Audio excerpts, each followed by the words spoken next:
Во кабинетот на председателот Ѓорѓе Иванов во вилата на Водно се одржува седница на Советот за безбедност на Република Македонија. Советот за безбедност заседава во состав Ѓорѓе Иванов, председател на Република Македонија, Трајко Велјановски, председател на Собранието, Никола Груевски, председател на владата, Зоран Јолевски, министер за одбрана, Гордана Јанкуловска, министер за внатрешни работи, Никола Поповски, министер за надворешни работи, како и Вели Креци, Фљора Кадриу и Насер Сејдини. Во услови на општ пат на цените во Европа можен притисок врз инфлацијата и дома, а нестабилност и поголеми ценовни шокови може да предизвикаат некои надворешни фактори, предупредува Народната банка. На глобален план цената на нафтата оди надолу, се намалуваат цените на житарките. Според Народната банка, во повеќе европски земји веќе е регистрирана дефлација, односно општ пат на цените, а во други инфлацијата се намалува. НБРМ нотира во последниот извештај пад на цената на нафтата, што за Македонија е увозен производ, со што од друга страна, треба да се намали притисокот на домашната инфлација.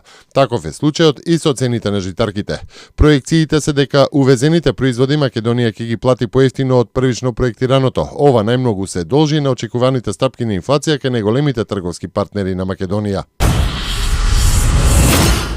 Повикувајќи се на дипломатски извори, скопската телевизија Алфа соопшти дека Македонија оваа есен ќе остане без препорака за почнување преговори со Европската унија. Телевизијата објави дека се води голема битка во рамките на комисијата. Уште во нацрт извештајот, што во моментов се подготвува, да биде целосно повлечена препораката, која инаку Македонија ја добива 5 години поред. Причина, според дипломатите, сега не е само спорот со името и притисокот од Грција, туку тоа е цехот што ќе треба да го плати државата поради бојкотот на опозицијата на парламентот и целосното отсуство на политичкиот диалог. Новоизбраниот комесар за проширување на Европската унија, Јоханес Хан, во Европскиот парламент ќе образложи како планира да ја води политиката на проширувањето. Хан претходно изјави оти политиката на проширување е мотор на реформите, но и дека секоја земја ќе стане членка на Европската унија само ако за тоа е целосно подготвена. Прием на нови земји членки во следните 5 години ќе нема, потврди Хан уште при стапувањето на функцијата.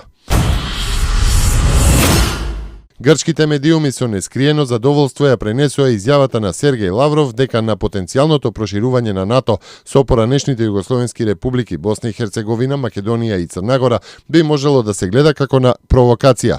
Прв пат Русија стави вето на проширувањето на НАТО на Балканот и особено на Скопје, што директно ја засегнува Грција, која самата се бори со неговата интеграција во Северноатланската алијанса. Пишуваат неколку информативни портали, потсетувајќи на ветото кое Караманлис го стави за влез на Македонија во НАТО на самитот во Букурешт 2008 година.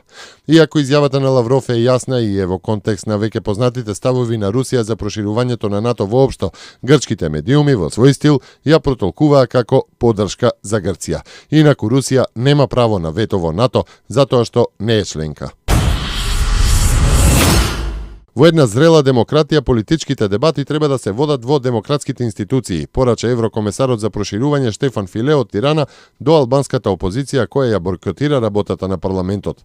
На констатацијата на Филе дека владата мора да ги спроведе сите реформи кои се бараат од Европската унија, премиерот Рама искажал подготвеност од страна на владата за реализација на барањата на опозицијата, но оти за тоа, таа треба да биде присутна во парламентот.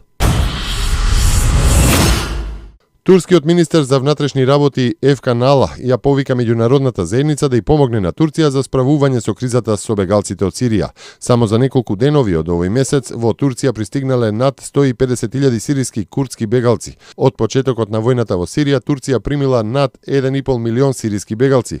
Меѓународните организации не помагаат како што треба. Ние потрошивме 4 милиарди долари, Обединетите нации 160 милиони долари за хуманитарна помош во Сирија, а другите држави потрошиле 244 милиони долари за помош.